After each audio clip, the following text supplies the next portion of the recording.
Hi hello friends, Mahanadi என்ன நடக்குதுன்ட்டு பார்க்கலாமா? உங்களுக்கு பிடிச்சிருந்தா லைக் பண்ணுங்கள், கமெண்ட் பண்ணுங்கள் ஃப்ரெண்ட்ஸ். இங்கே வந்து காவேரியோட வீட்டை வந்து காமிப்பாங்க. ஏம்மா நான் சொல்கிறத எதையுமே நீ கேட்க மாட்டேன்னு கங்கா வந்து சொல்லும்.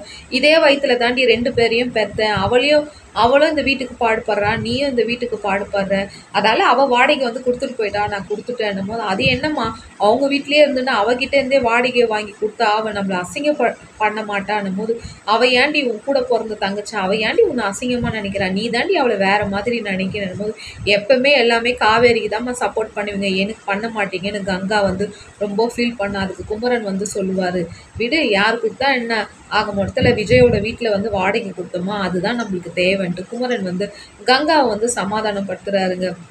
அப்போ காவேரியோட பாட்டி வந்து சொல்லுவாங்க, கங்கா நீ எதுவும் கவலைப்படாத கங்கா, அவளுக்கு வந்து நம்மளே ஏற்கனவே கஷ்டப்படுறோம், இன்னும் வாடகை கொடுத்தா இன்னும் கஷ்டப்படுவோன்னு தான் அவளே வந்து அவள் சம்பாரித்த காசில் வந்து கொடுத்துட்டு போயிருக்கிறான்ட்டு சப்போர்ட் பண்ணுவாங்க காவேரிக்கு பாட்டி.